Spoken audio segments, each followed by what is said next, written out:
Hi, everybody. Welcome back. Tap, tap, tap. Um, Thank you for tuning in again. I'm sorry I've been away. There's lots of different reasons for it, including being pretty busy. And this week, the biggest reason has been not wanting to come on and be a big sad sack. Um, but also, I'm not a good liar. I'm a terrible liar. Um, and I feel truly devastated by the Supreme Court decision. Um, it feels like an enormous gut punch, really unexpected. I mean, I guess in some ways we should have expected it, but not this way somehow, or not at this time. I don't know. It's the weirdest thing. I've been cruising along pretty good. Been very busy with my job and also with doing some gigs again. Spring is picking up for musical performances for me, which is fun. Um, but it's the busy time at work, and so I kept meaning to get on and get on, and a couple of dreams had piled up that I had hoped to share, and I just couldn't find the time. And then, but I was feeling pretty good. And then Friday, I don't know what it was, and then the whole weekend, this past weekend, it felt like this cloud fell over me that I just could not explain. It was so strange. One of the heaviest feelings I've had in a long time. And I felt depressed, but I couldn't put my finger on why. And then when the Supreme Court leak came out, it was like connecting the dots. And I think that was it. Because if you've seen any of my recent videos, you know one of the last couple was about the dream about the redneck revolution, and this attempt. The dream was about these sort of very malicious attempts to impose minority will on the majority of Americans, and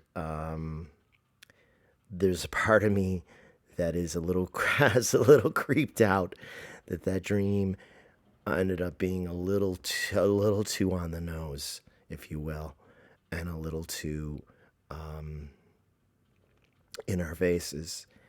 And I sincerely believe still what a lot of the other psychics had said, and in my own heart, that um, there will be a blue wave this fall. I really, really see that we're going to have an increase in the Democratic majorities in Congress, such that we can get more things done which really benefit the majority, and where the majority of people want to see government go. But boy, the GQ piece sure makes it hard sometimes. This whole SCOTUS decision is like their 50-year project. They've been gaming the system for a very long time, essentially cheating at democracy, not honoring the inherent freedoms enshrined in the Constitution, not playing fair with Supreme Court picks, stealing them. Merrick Garland not becoming the Supreme Court justice under Obama, and then Mitch McConnell, a piece of garbage that he is, turning around and changing his own rule book when it benefits his side to get Amy Coney Barrett in there. And I wouldn't have any trouble believing that one or more of them, those more recent conservative judges, are bought. I don't have any proof, but maybe we will see some in time. I certainly don't have any trouble believing it. And the unfairness of it, the truly deep maliciousness of it, is what hurts so much. And again, I just don't want this video to be a downer. I'm going to try really hard to turn it around here, but I feel like it's honest just to acknowledge how painful this news was and is, and how many of you, including myself, like, maybe feeling the same way that I do, in that it's like, when are we really going to get some justice? How many injustices do we have to witness before the tide turns? And I guess nobody said that living through the end times would be easy. But I have felt like I had been riding in a pretty good spot this last year in particular, and then I think this thing just caught me off guard and really knocked me off my personal game. Especially when you add Ukraine, which the invasion of Ukraine began on my birthday, Feb 24, 2022. So along with it being so devastating, it was like like a little personal insult on top of it. I don't have to bear that suffering the way the Ukrainians do, but I think among the viewers that I would have, I feel that many of you are probably very empathetic people, and you feel it. You can't help but feel the collective, and it is not the same as going through what they're going through. I would never want to equate it as being the same. Pardon me. It's allergy season. My nose is itchy. But you definitely feel that weight, the weight of the grief and the suffering and the sadness. And of course, dwelling there is what starts to get us then, because then you take it into your heart, and it becomes harmful to us, and it hurts our ability to be to show our light, and to shine, and to be the counterbalance and the lift that is required to counteract those heavier, darker energies. But like I said, living through the apocalypse ain't easy. And you've probably also heard me say that I do believe these are end times, but unlike, say, the Bible, it's not the end of things, but it is the end of a major cycle leading to the rebirth of the world. But that can be very slow in human terms. So I guess I don't really know. I don't really know what we should expect in the next few years now. I do believe also that Putin will fall. I do believe still Russia will eventually become a democracy. I do believe that even China is sowing the seeds of their undoing, of their autocratic government, with the harshness of their lockdowns and the suffering that they're inflicting on their own people. The question is always the time scale. Will it take another year or two for Vlad to go? Will there be an intermediate leader of Russia until the true reformist comes along? Are we talking about 2 years there, 5 years there, 10 years there? And in human terms, day to day, we want to see some positive movement. I would say there is a little positive news on the justice front, as far as Letitia James successfully fining the former president $10,000 a day for his refusal to provide documents for her inquiry into his business practices, his thievery. And he appealed that and lost. So as of this date, I believe he now owes the state of New York $100,000 at $10,000 a day. It's been 10 days. And that amount will just keep growing, 10 grand every day. And again, at least that's something. It's a small victory. It's not the victory we want, where he is held accountable for a million things we won't get to all of them. But yeah, trying to overthrow the country trying to overthrow our democracy is a big one. January 6th is still essentially unpunished, and these things have to be rectified in time. We require justice in order to move forward, and I certainly hope that Attorney General Garland is up for the task. So, pardon my heaviness there. I'm trying to get back on the light side of things. I just finished watching my friend Kim Carey. Want to thank Kim and her husband Adam. Kim has been very kind about name checking me as someone to take a look at for videos. So I hope this one isn't a tremendous disappointment to you. I would like to share a few dreams I've had recently with you, and maybe some good news too. So let's start with a little good news. If you've watched me before, you would, pardon me, know that my neighbor Rose down the block is somewhat psychic as well, and she has had lots of good animal interactions, even so far as hearing her cat speak to her, which I'm detailing in the next book. And those chapters are really funny and joyful and full of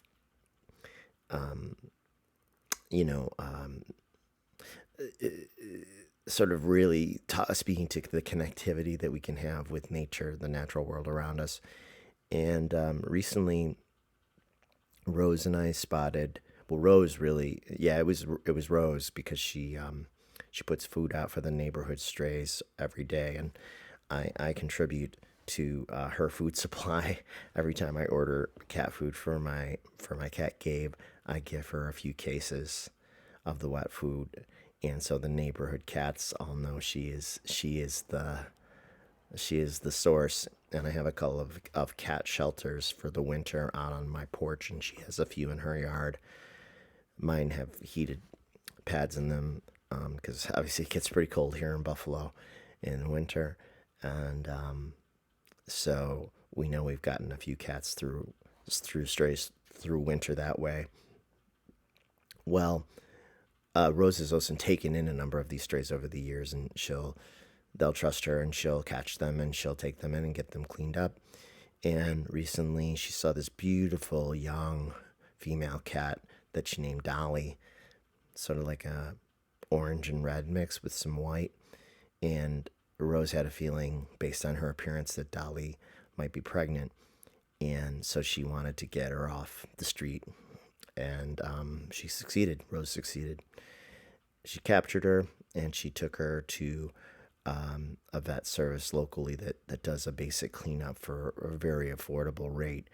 And I contributed some money towards that. I was glad to do so. And it did turn out that this cat, Dolly, is pregnant. And this was a couple weeks ago, and she was already 2 months pregnant. And I didn't realize that cats, their pregnancies are about 3 months. So Dolly may be giving birth soon. She's in foster care now that she's been cleaned up. And Rose says she's a real sweetie. And I contemplated taking her myself, but I don't know how my veteran cat Gabe of 16 years would take it. He's had run of the roost here for some time, so I'm kind of waiting for maybe the right sign as to whether that's what's going to happen.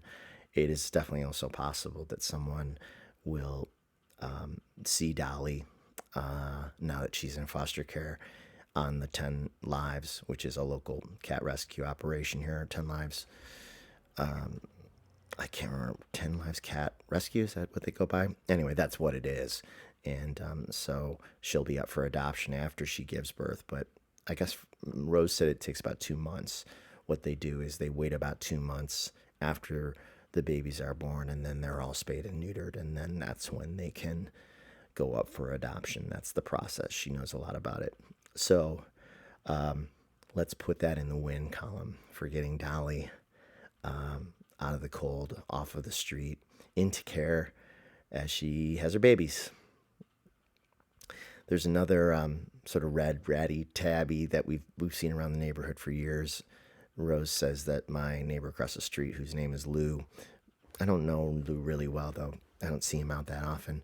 Has been feeding the red cat pretty regularly for years from his back porch, but he doesn't take him in. And I've seen this cat twice over the winter, to where the one time I was filling the bird feeder on my porch, and I called out to him from the porch, "Hey, buddy." And he stopped right in the middle of the street and sat and just looked at me and wagged his tail. And I just thought, oh, you're breaking my heart here. I think after many years of being out on the street, I've seen him for years.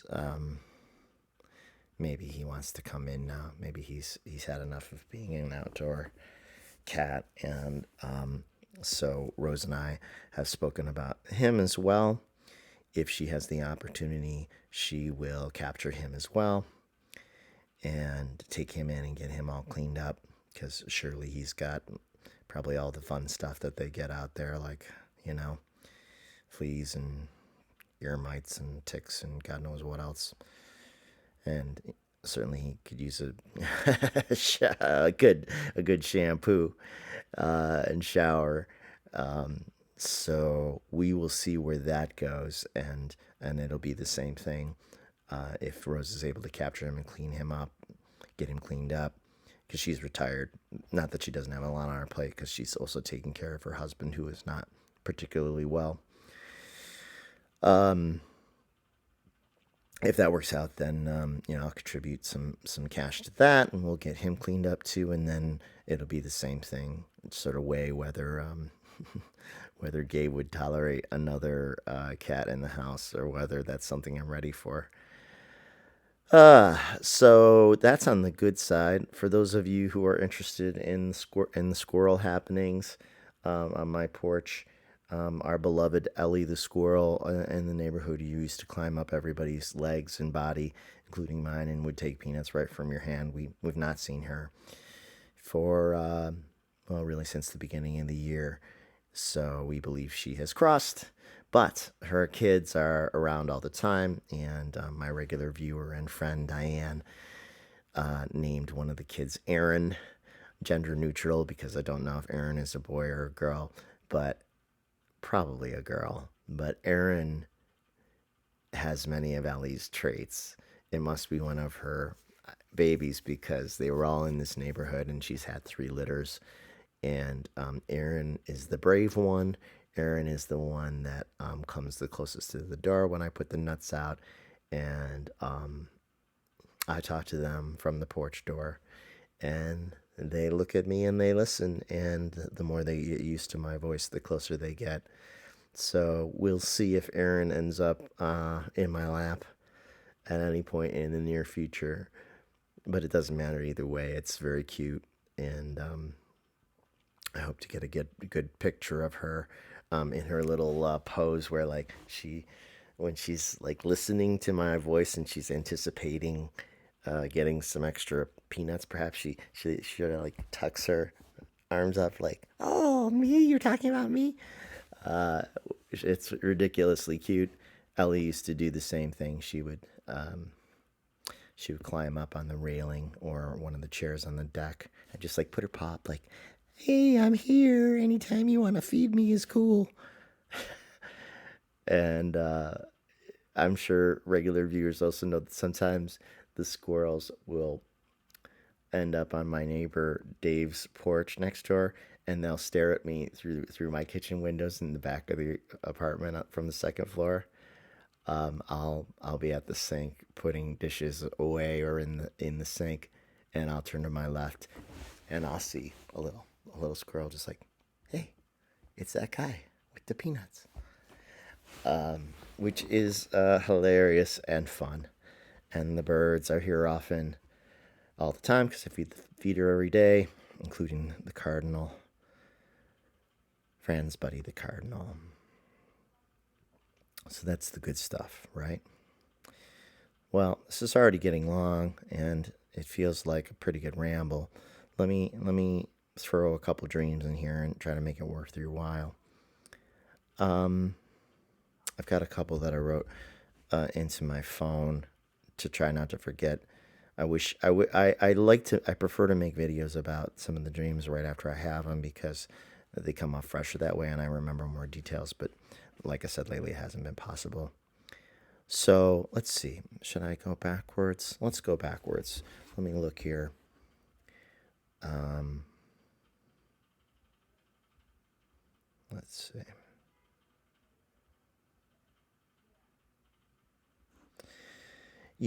One dream that I had about 2 weeks ago seemed like it was related a bit to my redneck revolution dream in a sort of way, because the dream was of a place that I've never lived. It was about, I dreamt about small town socialization and like the problems in modest old houses and homes and in small communities where people were trying to navigate money issues. And the dream felt both sort of present tense and past tense. When I mentioned it to Rose, she thought it sounded like maybe a previous life. I'm not sure, but I remember being in this really small, ornate house. All the wood was old, and and the houses around it, all the wood was old, and which even reminds me of my own home, which was built in 1890 as a colonial here. And when I had a garage in the back, that too was over 100 years old, and the wood was so old it had essentially calcified. It had practically turned to stone. And if you've seen those videos, you may recall that my father and I had to tear it down because it got to the point where it was so leaky it could no longer be patched anymore. And that was an enormous project where we took it down over the course of, I think, 2 summers. And the total mass of the wood that came off of it was 25,000 pounds, which is unreal. So heavy, so ridiculously heavy, and cutting through that wood with a chainsaw and stuff. Some of the dirtiest and hardest work I've ever done in my life. It was quite an experience in demolition. And now I finally have a new garage that was built last summer, finally. After all this time, all this planning and then the demolition and then repouring the foundation and well, tearing up the old foundation, repouring the foundation, et cetera, et cetera. But I digress, as I often do. So I'm in the dream, I'm in this old home, and one of the interesting aspects of it was it had a staircase that reminded me, the shape was almost like walking up like a tower or like a lighthouse. Like that was kind of like the width of this staircase. And there was I'm checking my notes here. There was a young woman who was there. She may have had a candle even. She may have been carrying a candle. And she was modestly dressed. So it could have been today or it could have been 100 years ago. And she said because of the money problems that she was experiencing in this small town of, I guess you would say, limited life options, she had thought that she might turn to the church if she had to for financial reasons or financial assistance or maybe even a place to live if she couldn't stay at her house. And as we were walking, I can't remember if it was up the staircase or down the staircase. I think maybe it was down. There was another woman who, it was at least like 3 stories of stairs.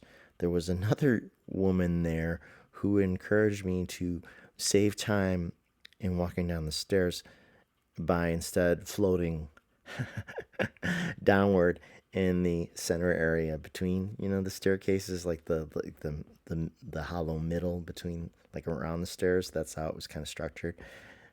She said, yeah, just float down the middle, in between. And I've had that image in other dreams too. And I have had many levitation dreams. Some are in the videos that are on my site here. So that's a common theme. So basically she was like, yeah, save time by floating instead of walking, which was funny. But yeah, the feeling of small town limited options was very strong in that dream, which was interesting to me. I'm just going to read this one verbatim. I didn't think as much about this dream afterwards, but if you're new to my videos, you would know too that I am a longtime performing singer songwriter. I guess you could say I write pop rock music, acoustic pop rock music, and so I have dreams that have musical aspects, and I definitely believe that there is a when you get into really good deep writing, songwriting or creative writing or any kind of writing, I feel strongly that that is a way of connecting to source. You're tapping into the sort of underlying creative force, God, if you will, that is responsible for all creation. It's sort of like a fundamental force that you collaborate with when you really get in there, and it's a heightened feeling. That creative heightened feeling is so strong that people like myself, we even find the absence of it painful, and you want to keep getting back there. So much so that a lot of other things in life can seem mundane sometimes, because the high from the creativity and the creative connection is so strong. So anyway, I wrote in the other dream that I was in New York City at some kind of awards function, or maybe it says, or maybe a record launch for a younger artist, because the younger artist had recorded a contemporary pop version of one of my songs. And I wrote here that it was one of my decent, though lesser songs, for inclusion on the back half of this other artist's record. And the producer for the record was there, and I talked to this person too. And it struck me in the dream that the record they had recorded that included my song would probably only be marginally successful, but I was still glad to be there. And it wasn't clear to me in the dream if that was a kind of launching pad for me, because one of my hopes, I guess you could say, one of my dreams that still hasn't gone away is when I'm able to, quote unquote, retire from my current job. I'll be eligible to retire in a little more than 3 years. I'm hoping to transition to a very different kind of life. Well, not very different, but a somewhat different kind of life by going full time with music and also with concert promotion, which is something that I've done for a long time. I have brought in a lot of national acts to Buffalo, to concert halls, and it's been successful and fun for me.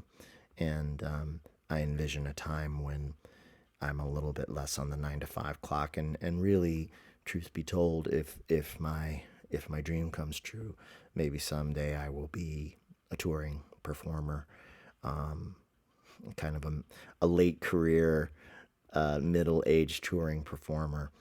And I have seen it done. There are a few artists who have started their careers in a later or middle age. One of them being someone I really admired, a woman named Sharon Jones, who spent her life working as a Brinks truck driver.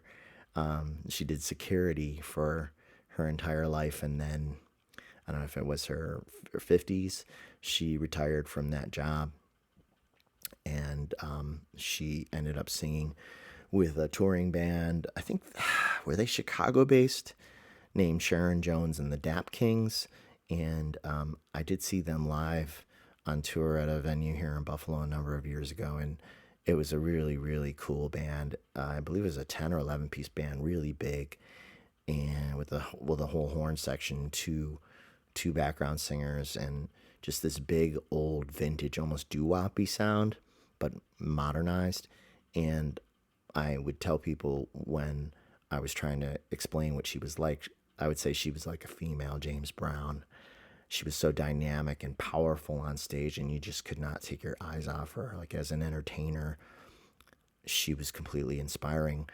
And sadly, she had a couple rounds with cancer, one of which she got through, and then the next one she didn't. So she has since been gone. I think it's been about 3 years, and I'm really grateful that I got to see her. And I excuse me, I really feel grateful to her too for the inspiration, because it made me think, hey, I don't have to give up on this crazy dream of musical success just because I'm not a spring chicken. So who knows if that dream about being at the record release is possible. You know, fortunately for me, some of the songs I've written have been used in a few TV shows over the years. That information and other stuff is on my website if you're curious. I have a website. It's robfalgiano.com. There's links to all kinds of things. I have 10 records that I've recorded over the last 30 years, and there's links to all those, or you can find me on the music services like Spotify or iTunes or Apple Music, Amazon Music. Oh, you name it. There's so many of them now. I've kind of lost track. YouTube, did I say that already? You can look up songs on YouTube if you like. So, and then the last part of the dream, where I was at this record launch, was there was towards the end of the dream, I was like walking by and maybe leaving, and I noticed a side room where there were rock stars, some of whom I recognized, but I won't name them, and they were engaged in what can best be described as public debauchery with some young women. And I looked over and I thought, oh, wow, that's gross. I'm getting the hell out of here. And that's exactly what I did. And I just kept walking. So, are there debauchery rooms at music industry parties? Probably.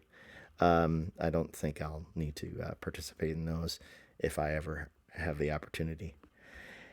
So those are those two dreams, and then the final dream that was kind of was it over the weekend or was it before the weekend? I'm not sure because time has been a bit of a blur.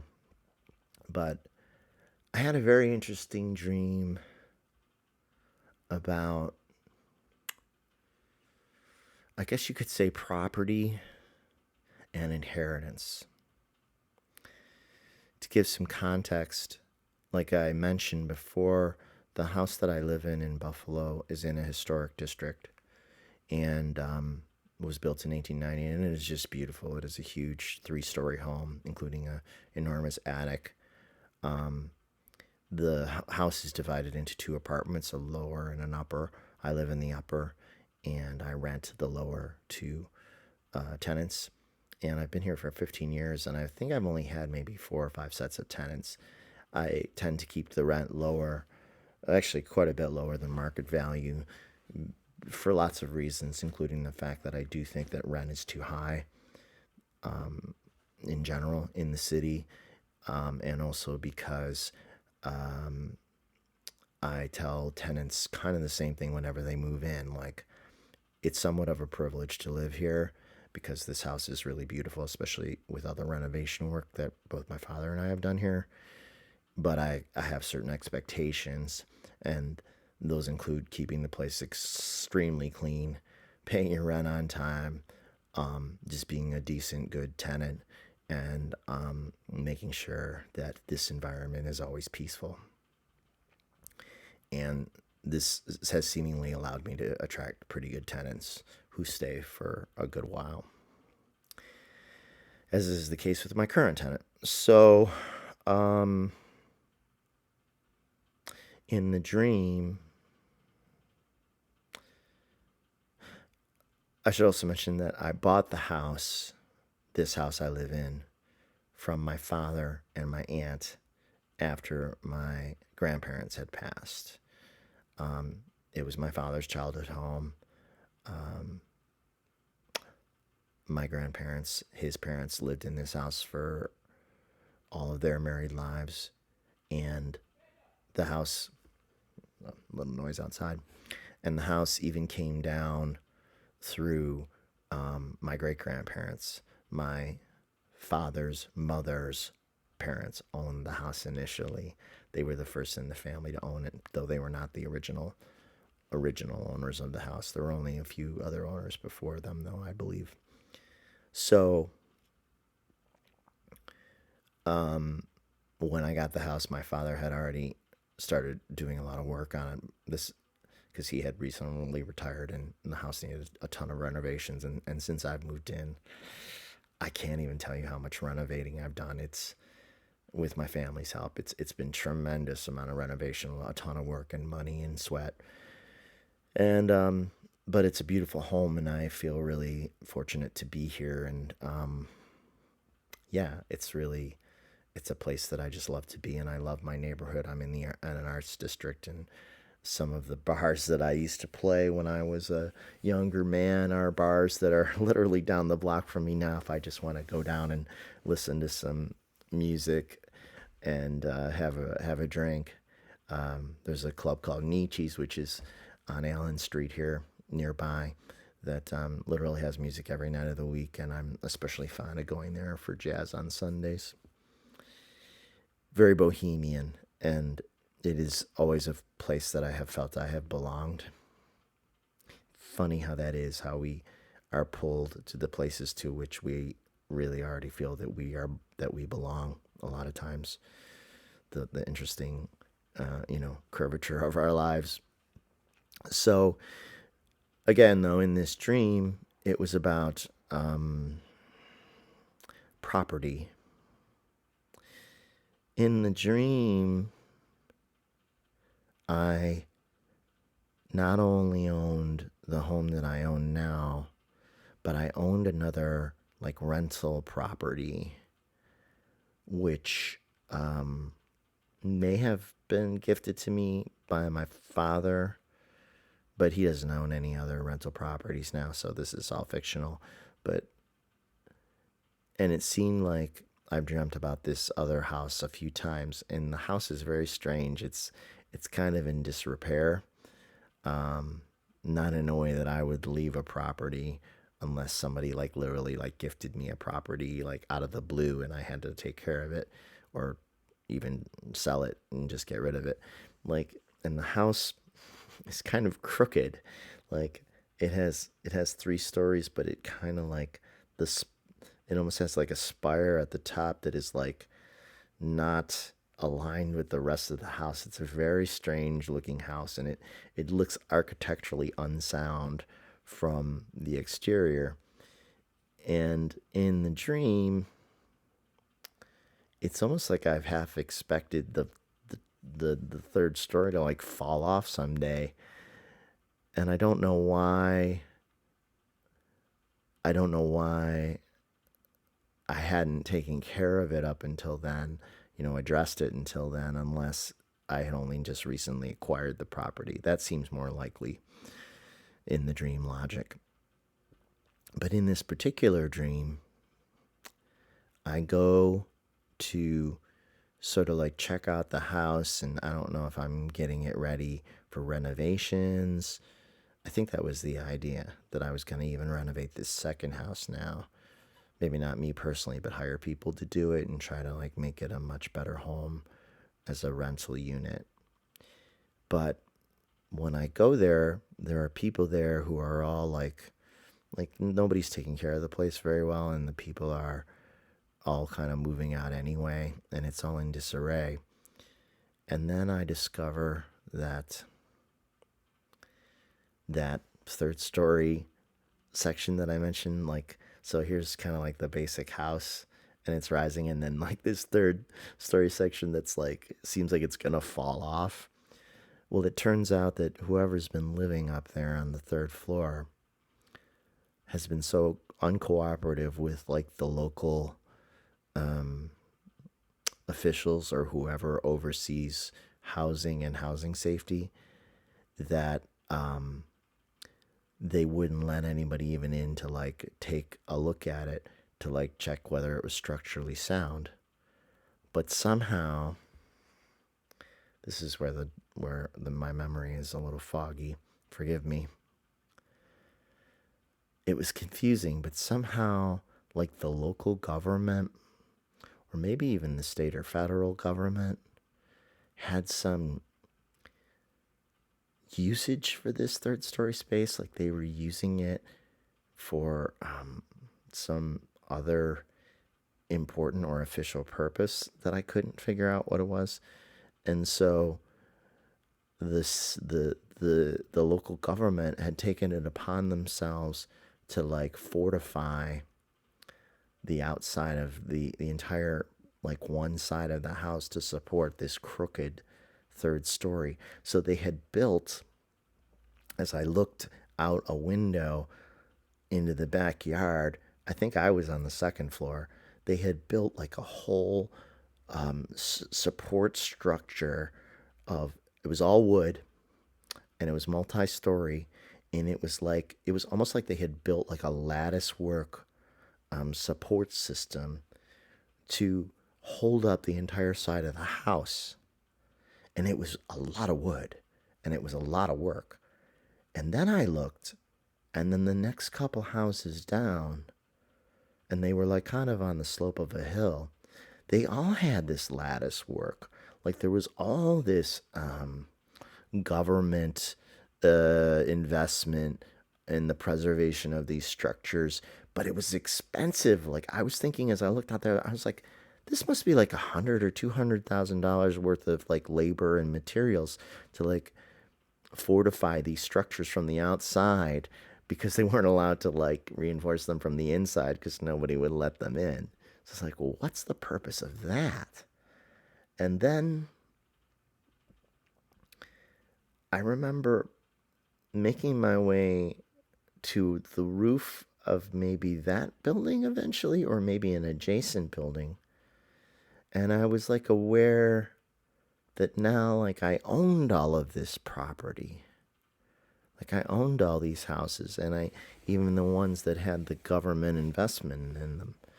And then when I looked over, like, to the other side off to my right side, I'd been kind of looking off to my left side at these additions to the homes. When I looked off to my right side, it was like I was almost like on top of a building that was um, like a garden, what do you call it? Like a, like a rooftop garden. It was beautiful, like a city rooftop garden had been like installed on the top of this higher building. And from that vantage point, like I could see the rolling hills behind it, and then I could see like a whole beautiful kind of like shining city beyond it. And it occurred to me like that, like I owned all of it now, like I had inherited all of it. And that's when it almost felt like it was somewhere else. Like, I don't want to say heaven, but maybe heaven. And I just remember kind of marveling at the view and thinking, "Oh my gosh, this is all mine. What am I going to do with all this even?" So I don't know what the hell that dream's about. And now that I look at the length of this video, I don't know what the hell this video's about. So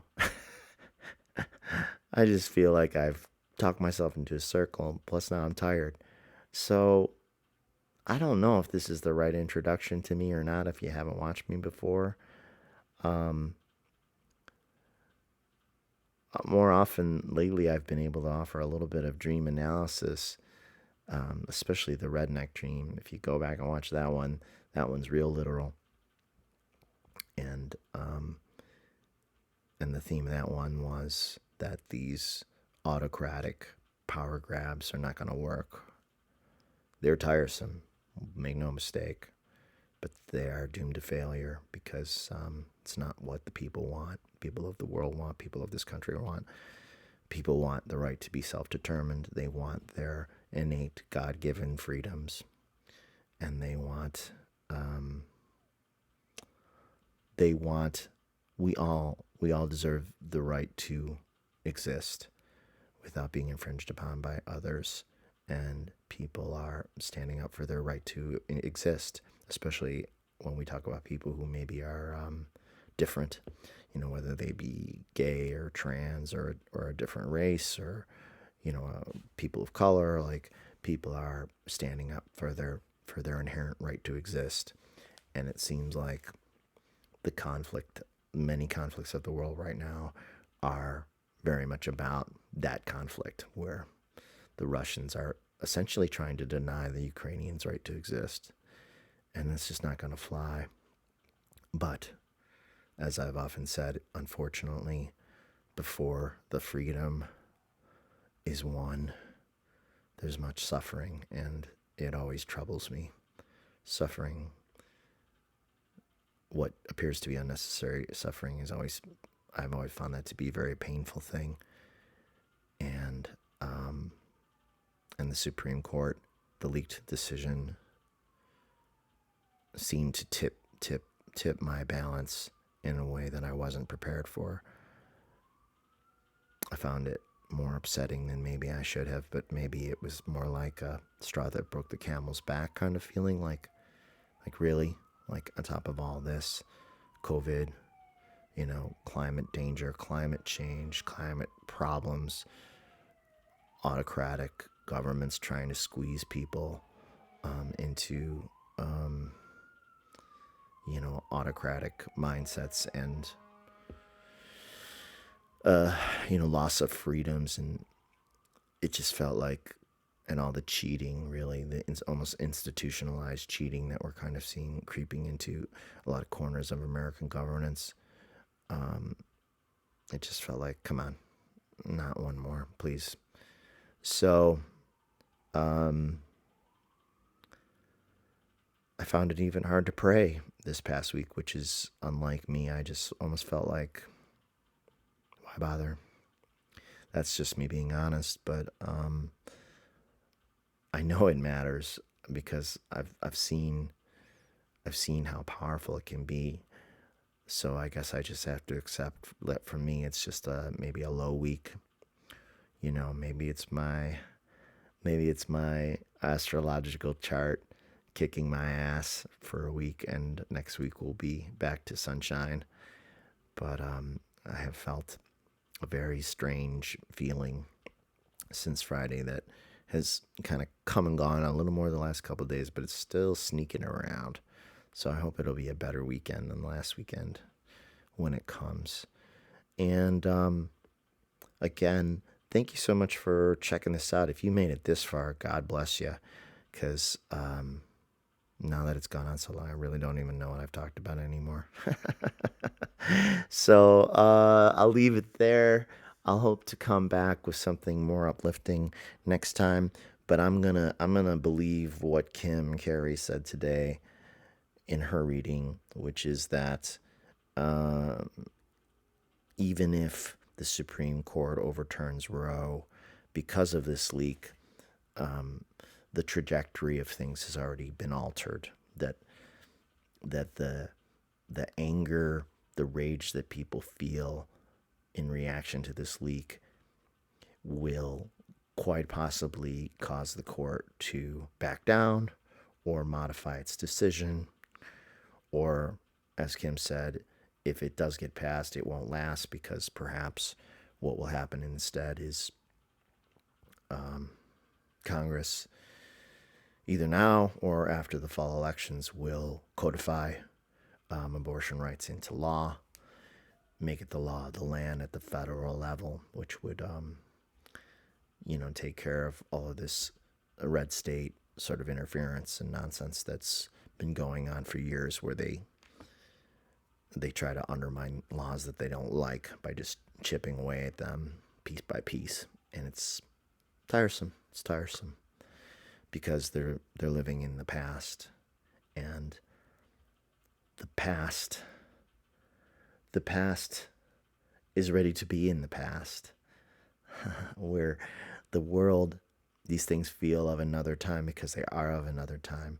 And those archaic, yes, patriarchal, archaic energies, they're losing their grip, and they don't want to. And so they're fighting it tooth and nail, but their destiny is to fade and the world will be a more free place. It is an inevitability. The only variable is time. So there you have it. Stay well, stay positive, stay more positive than I have been today.